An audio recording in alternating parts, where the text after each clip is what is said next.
Erev Tov. Welcome everybody. And starting on a new series of Derech Hashem. And the last time took us about 2 years. I don't know if this is going to be faster or slower. And it was very enjoyable the first time around, and I hope that'll be more the second time. We have heard the preview about the introduction to this class. I just want to make one change that I had mentioned, that we'll try to do a session, which is probably very unpractical, and therefore we're not going to try to do that. And even if it will be, but not with that hitchayvut of such a pace. So a few words of introduction before we start. There's the Hakdama over here. There's the Ramchal's preface to this sefer, which people very often get scared off before they start, and they don't get into the sefer because it seems very technical, and people don't understand what he's saying, and they think this is not for me. But it's a mistake. The Hakdama, the Ramchal's preface, is very technical, and it doesn't even come to explain what the sefer is about. The Hakdama is just talking about the importance of being organized and the structure of the sefer. So the main emphasis of the whole preface here is just the way the sefer is structured, and the importance of being organized and knowing where everything fits in the big picture. And that's what he's going to explain, how important it is. But he doesn't get to the basics of what the sefer is about. That will refer to a different sefer of the Ramchal. He has a sefer called Derech Hashem, and over there it's a small essay that talks about the importance of what to study. Just like a person has to know what to do, actions to do, so he has to know what to study. And over there he comes to it's a dialogue between a Rav and a Talmud, that the Talmud, the student, is asking his Rav what he should dedicate his study time to, and he discusses all the different aspects of learning, and the conclusion comes, the maskana comes, that the epitome of learning, study, would be to learn about Hashem. And he even puts the study of mitzvahs even on a lower level, so to speak. The study of mitzvahs would be in order to know how to do the mitzvahs, which is also a way to get close to Hashem. But there's a certain study called the study of Hashem, Das Elokim, and that's the highest level of study. Really, that would refer to Kabbalah. That's the difference between Kabbalah, Kabbalistic learning, and the revealed learning. The revealed Torah is what we're supposed to do. Halach is the mitzvahs that we're supposed to do, the commandments, and the Kabbalah is about Hashem. So this is not a sefer of Kabbalah, but this is a sefer about Hashem. And a lot of the Kabbalistic terms are they're not used over here, but the essence of what the meaning is explained over here. So in a way, this will be considered the highest level of learning, to know the ways of Hashem. That's what the sefer is all about, the ways of Hashem. It's also going to include our avoda, how we do that, how we connect to Hashem. But it's the way that Hashem relates to us, all about everything that exists. It's a fascinating sefer, and as we'll see, the organization is also very, very accurate and precise, and there's very much to learn from it. But the subject of the sefer is the highest level of what somebody could be studying, which is about Hashem, and everything, how we relate to Him, how we know Him, how we're expected to relate to Him. The Ramchal, just as a little background, this is about 250 years old, and he wrote many other books that don't have to do with Torah, one on grammar, one on how to think, logic, the book of logic, and about Melitza, how to speak, how to address people, and that helps us very much, even though a person might be a very, very big Talmud Chacham, if he doesn't know how to give over the information that he has, so he's losing it in the transmission. But Ramchal is very professional in all of these aspects, and therefore his form are very meduyak, very precise and accurate, and we can study and be medayek in his words because that was the way it was written. So we're going to start Hakdama. As I said, we're not going to try to finish any parak, and there's no pace that we'll be trying to do, but I think we'll be able to finish the Hakdama today, but without any pressure. Yisro, Yidiyas Hadvorim al Maskones Chalkeihem, Kefim Achukosam Vesidrei Yachaseihem, Mi Yidiyasam Shelo B'Avchana, Ki Yisron Riyas Hagan Hamahuda Barugosav Umyupa B'Mesilosav Uveshuas Matov Me'Riyas Choresh Hakonim Vayar Atzameach V'Revuv. Some people read the first sentence and they say this is not for me. Like, what is he talking about? So don't get scared, it's very simple. But it's a bit poetic. First I'll say it in plain English, then we'll translate the words word for word. That the benefit of understanding things in an organized fashion more than being in an assortment of confusion could be compared to the difference between seeing a garden which is organized beautifully than the difference of seeing a confused assortment of wild growth. So, just coming to say in simple that it's very important to have your thoughts organized. You can have a lot of information, but if it's not organized, so it's a big burden. That's going to be his opening paragraph. So that's the words inside. The advantage, the benefit of knowing things according to the composition of their parts, knowing all of their parts, according to the different divisions and the orders of their relationships, means how they relate to each other, to have everything classified, and how each class relates to its other classes, to have the whole picture, everything organized and classified. Over knowing them without this discernment, just having all of the information that's not classified and organized, is comparable to the benefit of seeing a garden which is beautified with its different patches and with its different pathways and the rows of its orchards and growths, over seeing a thicket of reeds and a forest that's growing in confusion. So, it's simple, but I'm saying that the benefit of knowing things in organized, classified fashion, that's very, very important. And he goes on to explain how much better it is. Kiyamnam, tzir chalakim rabim asher lo noda kishrom hamadrigos hamamiti b'vinyan hakol hamorkov mehem etzel hasechel hamshtokik lodas einu el lamasa kvedo v'lo chemda. Because a picture of a lot of parts that you don't know how they connect to each other and their level in the building of the whole means, to talk about a puzzle. If you have a lot of pieces of a puzzle, but you don't know how they fit together, so it's a big jumble. And what do you have from a box of pieces of a puzzle? You have a 1,000-piece puzzle, and everything is just a piece. You don't see how they connect to each other. So, the picture of many parts, picture the pieces of a puzzle, many parts that you don't know how they connect to each other and where they stand in the building of the whole, binyan hakol, which is comprised of all those parts, to the mind. By the mind that yearns to know, means you have a mind that yearns to know what everything means, and have a bunch of pieces that don't know how to connect to each other. It's just like a heavy burden that has no delight. He works and toils, and he gets weary and tired, and he doesn't have any content from it. He doesn't have pleasure from it. He has a lot of information, doesn't know what everything fits together. Every one of them, every piece of the puzzle, every piece of information that comes to his mind, it arouses, it will not hold back from arousing in him a desire, a yearning to know its end. It means you see something, a piece of information, which this arouses in you the will and the desire to know how this fits into the whole picture. And he's not going to understand that. He doesn't know, since he's missing the rest of the picture and how this piece fits into that, so he's not going to be able to understand where that piece of information helps him, what it means in truth. Because he doesn't know the completion of the picture, he doesn't know the rest of the pieces and how it fits in. Because a big part of any issue is to know how it relates to other relating parts and what level it is in the whole picture of existence. So he doesn't even understand that piece of information. Not only does he not know the whole picture, surely he doesn't have the other pieces of information. He doesn't even understand that piece of the puzzle itself also. He does, because a big part of what it is how it relates to everything else around it. So he doesn't have complete satisfaction even in knowing that piece of the puzzle that he does have. He sees the piece of the puzzle, I think, is a great mashal, that you don't know what it is. So you see a beautiful something, and you don't know what it is. And he doesn't have it. So and he says, not only does it not give you the satisfaction, it gives you frustration. A person that has some kind of information, another piece of information, another piece of information, and he's always yearning to figure out what is this all about, it causes him more and more frustration. And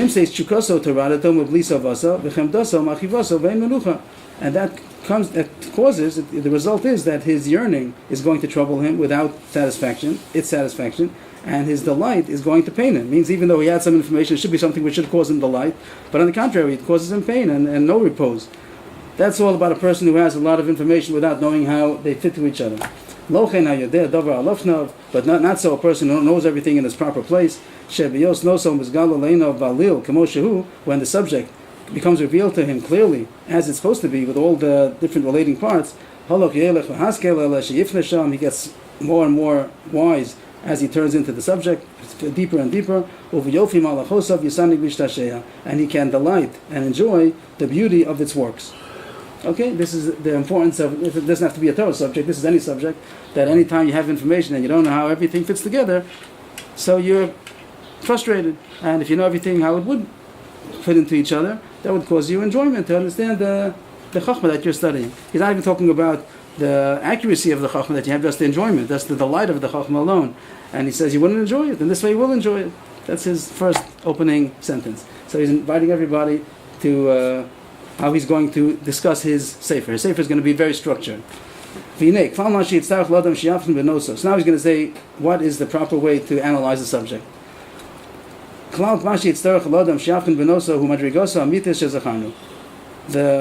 generalization, in general, what a person has to discern in any subject that he wants to study is its true level. Means its true level amongst the rest of the picture. Where does it fit in to the whole? He says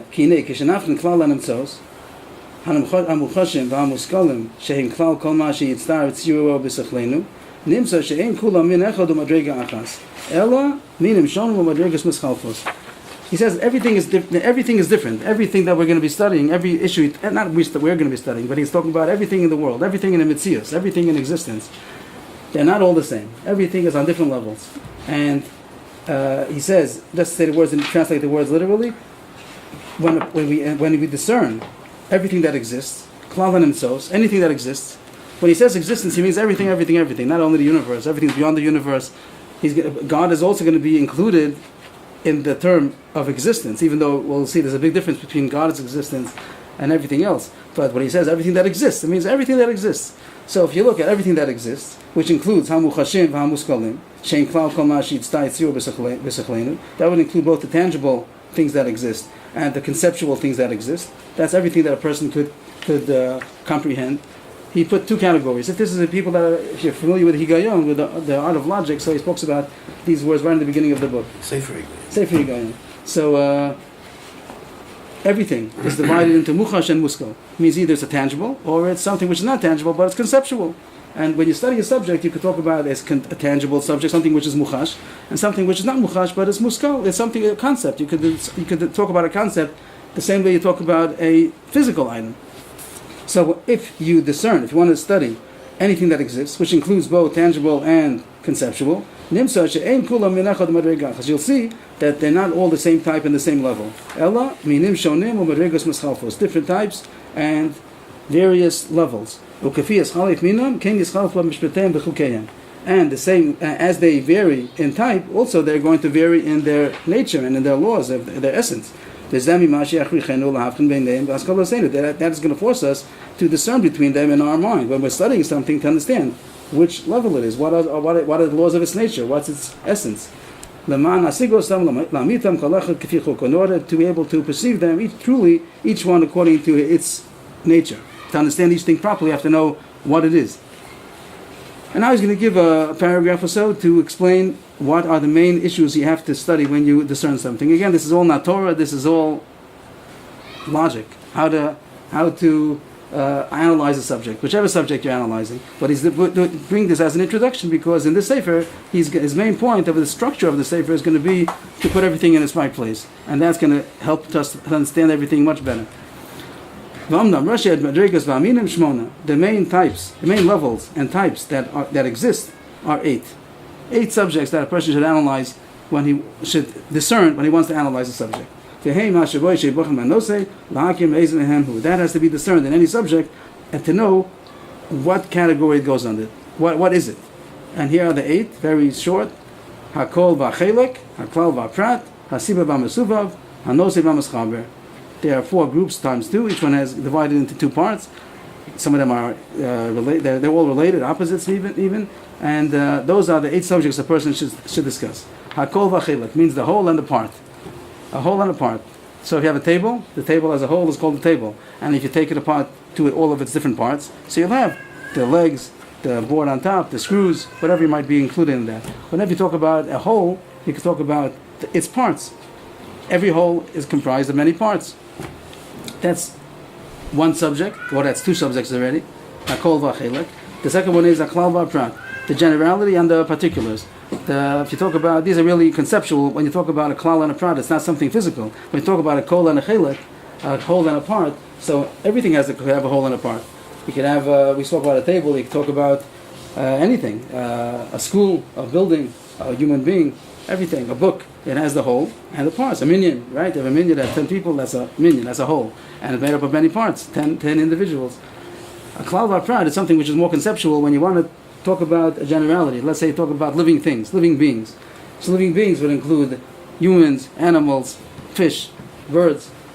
It's not so. There's no issue that's called living beings. There is no thing that's called a living being. That's just a generality that you take a common denominator that all these things have, and you say that that's the klal that includes. That's the rule. That's a generality that includes all of them. So when you talk about something, you have to know: is it a klal or is it a prat? He's going to say all these things. Everything you study, and you see something. The first things that you should study is it a whole? Is it a part of a whole? Is it a generality? Is it a particular of a generality? The next one, number 5 and 6, hasibav hamasubav, the cause and effect. Everything, some things have a cause, some things are the effect. To know, is this a cause for something else or is it an effect of something? And hanosev hamischaber, the subject and the qualities that are adjoined to that subject. If you talk about, keep it simple. If you talk about a table and you talk about the color of the table, so the table is the subject, and then the color is going to be an attribute, a quality, a characteristic of that subject. So it's very simple, not yachasit. It's relatively simple. These are the 8 subjects, or you can call it really 4 subjects that you have to discern. And anytime that you analyze something, and he's going to go elaborate about these things. These are the first things we have to study about a subject. The thing that I'm talking about, is it a whole or is it a part? Imuklal or prat. Is it a generality or is it a particular? Imusiba or masuba. Is it a cause or is it an effect? Imunose or maschaber. Is it a subject or is it an attribute of that subject, of a subject? According to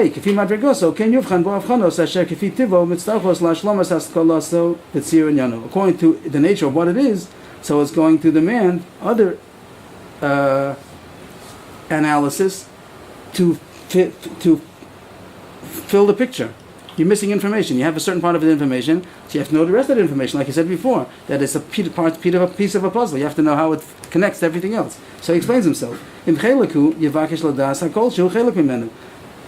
If you found something is only a part, it's not a whole in itself, it's only a part of something, part of a system, whatever it is, so then that should cause you to figure out what is it a part of. What is the whole that is a part of? If it's a whole, and then you can you can say the opposite also. If it's a whole, so what are its parts? Anytime you figure out what it is, so then you have to know what are the adjoining issues that I should be studying also to figure out the nature and the complete picture of this issue. If it's a particular of a generality, so what is the generality that it's a prat of? So if it's a cause, what are its effects? If it's an effect, what is its cause? If it's a attribute, so what is the subject that's an attribute of? If it's an attribute, so he goes into a little bit more of a enumeration of what are the different kinds of attributes. He should know, he should study, he should analyze im kodem, im nimshach, im mislava, im atzmi, im mikri, im bekoach, im befal. These are different issues that a person could study about a attribute of something. If it's the words literally would be kodem means before, nimshach means it follows. We'd call it a precedent or a subsequent. Before, afterwards. Mislava means it's concurrent at the same time. I mean, some things there might be a attribute of something which precedes it. There might be an attribute of something which is subsequent to it, it follows it. There might be something that's an attribute which comes simultaneously, concurrent with it. Im atzmi im ikri, if it's essential of it, it's its essence, or it's something which is just incidental, but it's not the essence of the thing, if it's only potential, or it's actual b'koach hapol. There are attributes that are there, but it's only b'koach. The Ramchal gives examples of all these things. In Sefer Higoyin, if a person studies Higoyin, which is not a subject so much, but if a person studies Higoyin over there in that book of logic, the Ramchal will give examples of all of these things.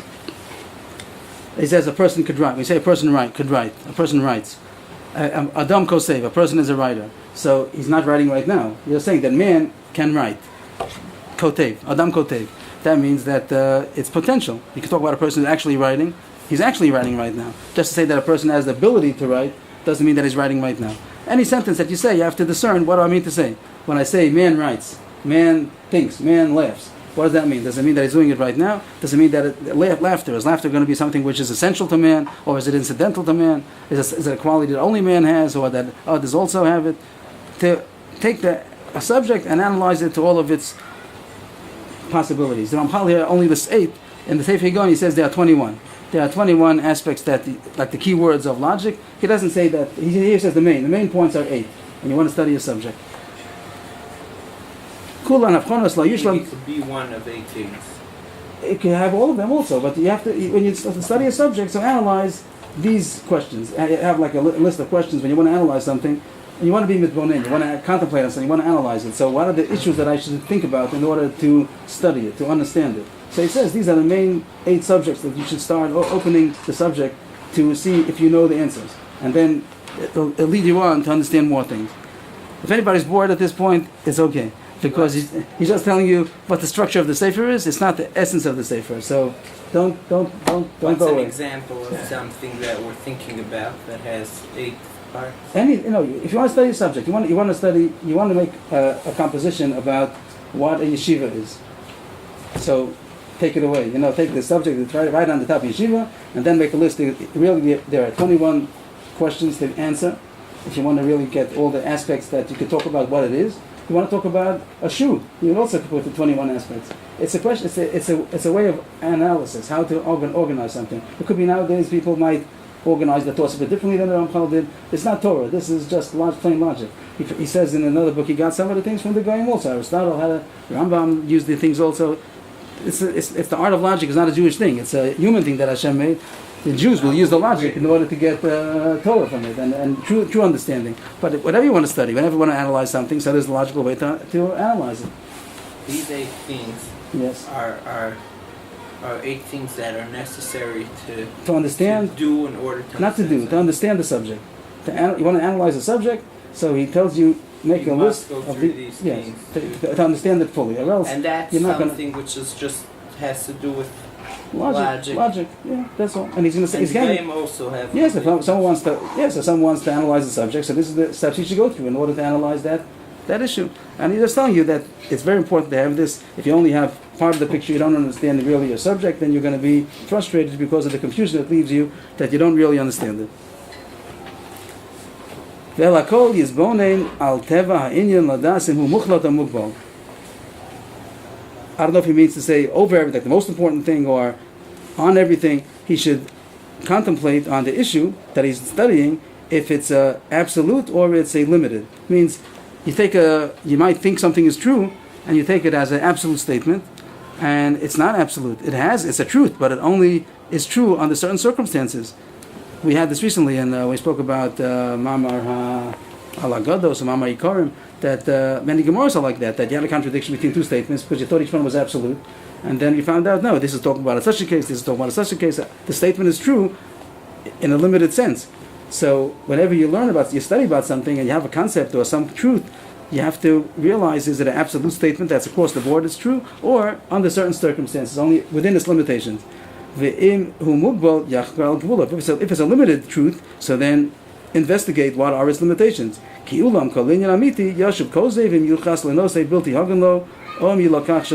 Because any true issue will become false if it's attributed to a subject which is not appropriate, or it's taken out of its boundaries. It means even if something is true, it's only going to be really true if it's understood with all of its limitations. But if you say a truth out of its bounds, so it's not true.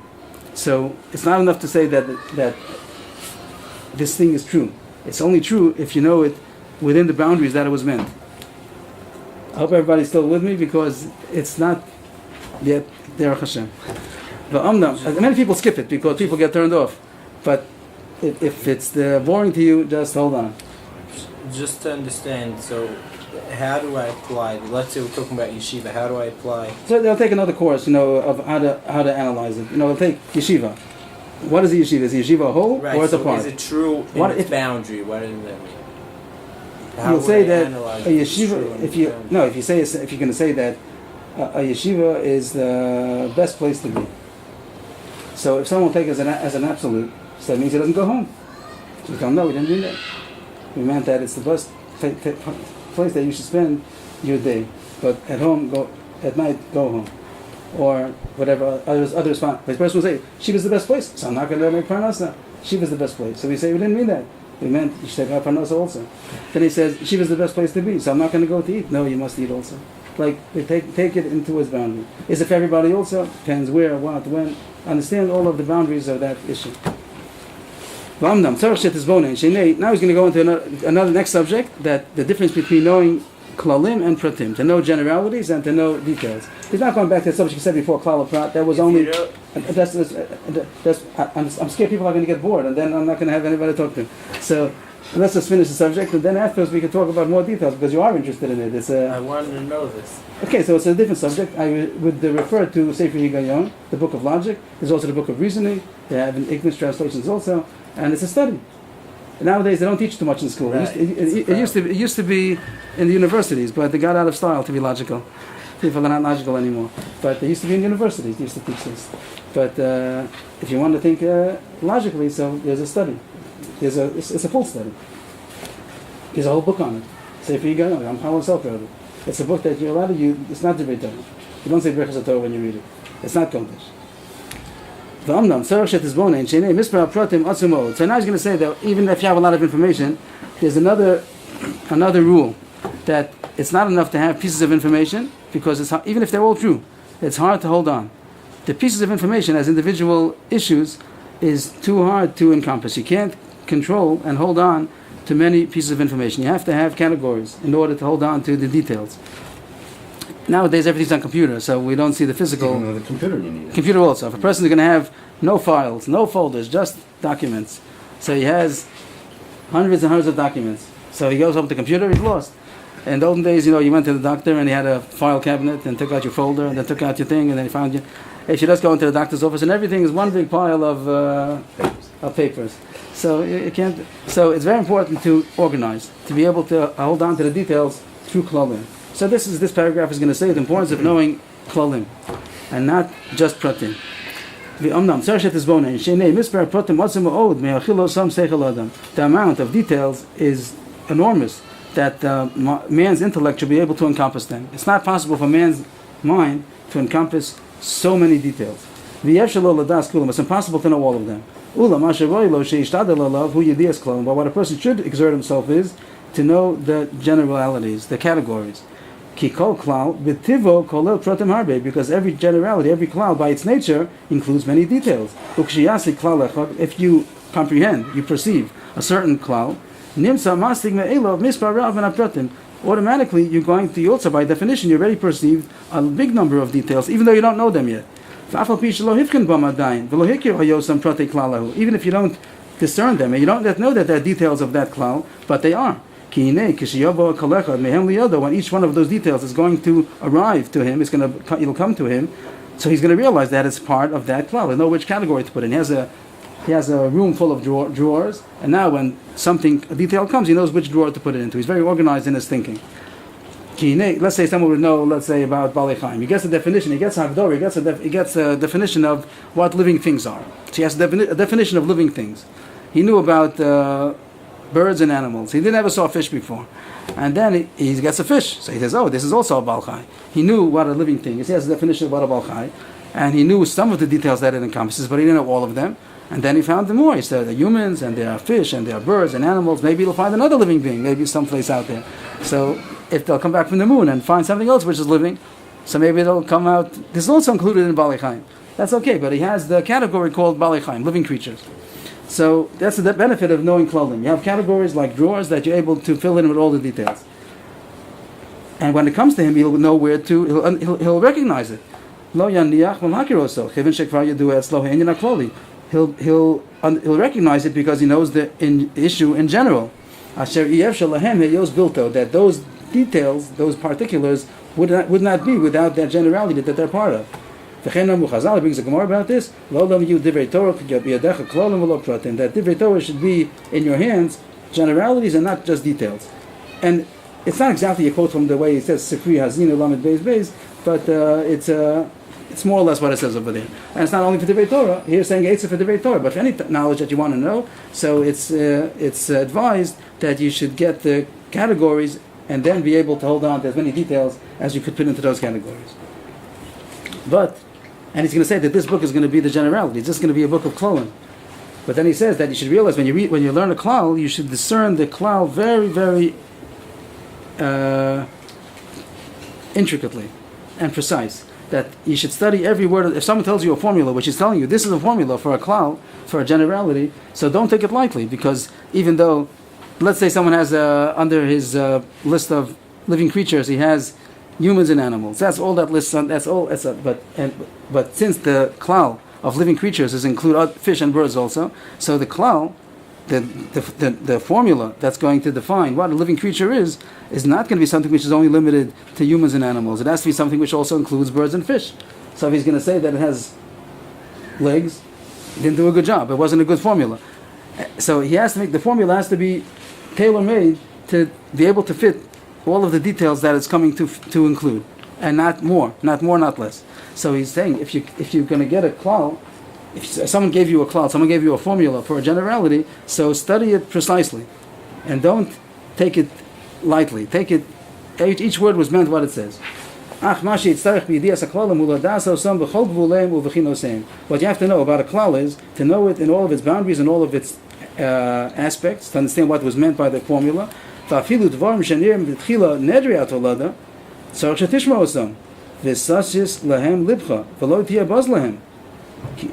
one sense they put in over here just to skip one line. I'm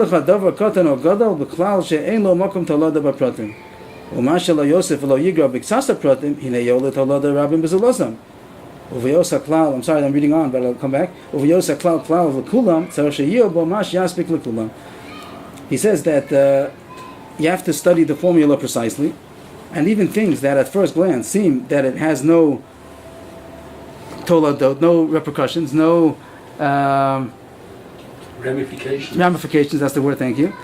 But you still have to be careful about it. Take each word of the klal and study it and understand what is being said, because and set your mind to it, and don't be buzzed. Don't look at it lightly. He brings this next words that I think is not in the original, as our Spinner says. That's addition of Rabbi Yosef Begun. That's not from the original, because there's no thing, small or big, in the klal which doesn't have ramifications.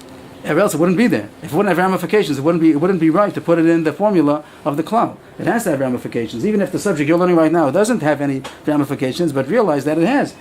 So get the klal straight. In order, you should be able to understand it when it comes. Other issues will come to your hand. You'll know if it fits into this category or not. And even if it doesn't add or subtract in some of the details, that nuance doesn't make a difference in some of the toladot, in some of the subcategory, but it will make a big difference in others. So therefore, since the klal is a klal which includes all of them, so therefore you have to be very precise and understand. You should contemplate on the issue of the klal and its relationship and its connection very much. Be very medactic. Take the klal very seriously. And study, discern very well how it follows, the chain of development into other things. How one issue follows from the other. From beginning to end. Then you'll understand. So everything till now is nothing to do with Torah. This is all just a way of studying a subject and analyzing it to its fullest. Who makes the klal? It's logical. If it's not logical, then it's not. It's logic. It means that human mind can figure out that this makes sense. And but he's saying that we should think about the parts of the klal. No, if you have a responsible party that is telling you the klal. If you have somebody who's telling you, I'm telling you a klal, and you know that he's responsible and he made the klal to include a certain, so then take it seriously. Even the parts which I don't understand. Right. I don't understand the ramifications of it. but I should understand what the klal is. If someone's going to say that a living being is something that, let's say, I don't know, let's say somebody will say that a living creature is something that breathes. Now, you might find a living creature maybe that doesn't breathe. I don't know. But you have to make sure that if it said that it breathes, that means that even though, as far as I know, of course, all living creatures breathe. So why did you say that? So it might be something that's borderline, gvuli, and it might be considered a creature, but it doesn't breathe. So he's telling you, no, it's not considered a living creature. So even though there's part of the cloud which you don't see what the difference is, of course, either there's pasha that it is or pasha that it's not. So you might think, I don't have to study that, I don't have to internalize that part of the cloud. It says, no, take the cloud very seriously. The one who told you knew what he's doing, and therefore, if you want to understand the cloud well, so take it seriously and understand it to its fullest. And even if some things don't have ramifications right now, it might have in the future, or it will have in the future. Now he gets to his book. All that was just, if you didn't get it or you don't like it, so it's okay.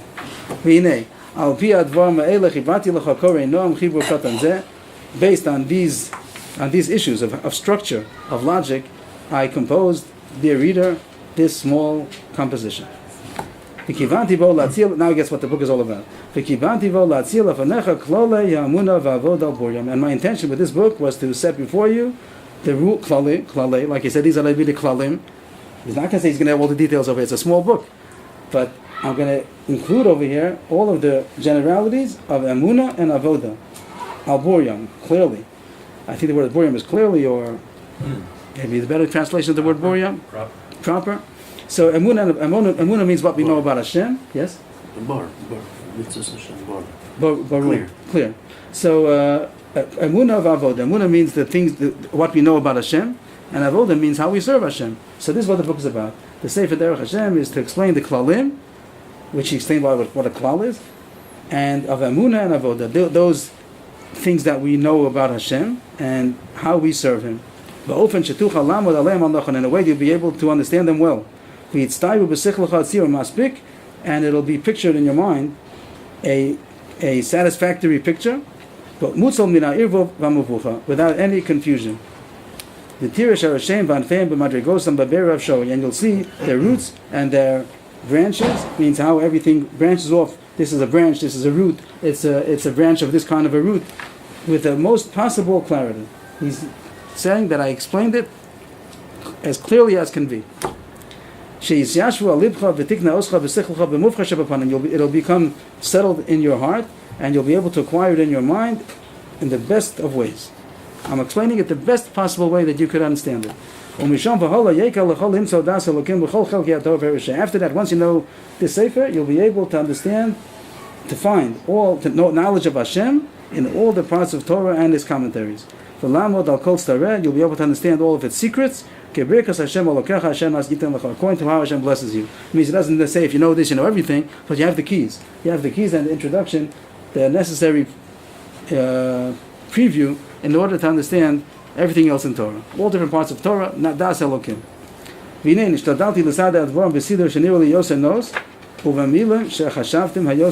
I tried to organize the issues in a proper order that it seems to me the best, most appropriate, and with the words that I thought are the most proper words to explain the concept that I want to give over.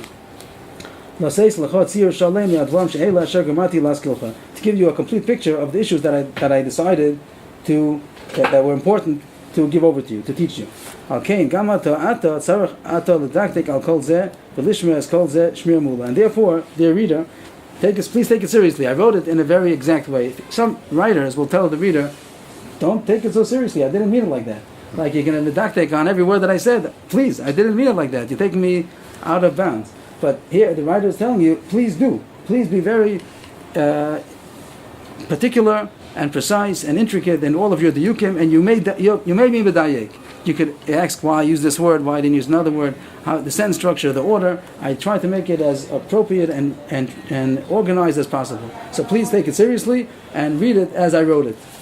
The lishma is called shmir me'ula, and keep it means hold on to it until you get a place that'll help you. I mean, some things, as I said before, that not everything has ramifications at first glance. But please take everything seriously and hold on to it, and eventually it'll help you in things that you didn't realize. Don't forego any nuance. You might be missing something very important. You should do the following. Be precise. In a better word, anybody? Precise or exact. Be exact. That's a good word. Be exact on all the words. And try to understand the content of each issue. Means get the words and then the content of what's being said. And retain all of their truth in your mind. Study it, get the words, the content, and then get the idea that I want to give over. And then you'll have menucha that will be good to you. You'll get reposed. You'll be very satisfied with the information that you got. I call the name of this book Derech Hashem, the way of God. So people understand that the way of God sometimes means the way that Hashem told us to be, told us to go on. But it's not what he says. Derech Hashem kinehu klal midrachav yizbarach shemo. This is Hashem's ways. It's the ways of God. The ways of God doesn't mean the way that Hashem told us to be or to go in, but the way that Hashem goes in. It's learning about Hashem's ways, how Hashem relates to the creation that He made, and what we can know about that. How do we know it? How do we know Hashem's ways? So He says we have it from the Nevi'im and from the Torah. This is a little hint that has something to do with Kabbalah. This is something that is not always open in the Torah, but He says that this was revealed to us through the prophets. So and Hashem informed us in the Torah, from the Nevi'im and from the Torah. With these rules of this way, the way of God is the way that He conducts us, He leads us, and all of the creation. Am Yisrael and all of the creation. I divided the book into 4 parts. The first is going to explain the elements of existence. Everything that exists. What everything is. He puts everything. The first thing, just to give a picture of what he's talking about, the first paragraph is going to be God. What do we know about Hashem? 2 pages. What do we know about Hashem? Then afterwards is going to be purpose of creation. Afterwards talks about humanity. Talks about, so everything is going to be what things are. The second part is Chelik Sheni Vashkechosi Yizbarach Shemo. How Hashem supervises providence, how He is a mashgiach on the world, how Hashem takes care of the world. Chelik Shlishi B'Nevuah. The third issue is about prophecy and everything that's connected to that. And the fourth part is Avodah, our service to Hashem, what we do. Some people speak about why He divided Dafka in these 4 ways, but this is the 4 parts of the book. Chelik Aleph, Chelik Beis, Chelik Gimel, Chelik Dalet. V'ata achi, and you, my brother, Kol Mevakesh Hashem. He's inviting his brothers, all those that seek Hashem. But Derech Hashem, go in this road, come on the path, to know the way of Hashem. V'Hashem Ya'imach, v'Nasam L'Chayinayim Livos, v'Znaim L'Shmo, and it flows with the Ros. Hashem should be with you and give you eyes to see and ears to hear wonders from His Torah. Amen. Ken Yiratzah.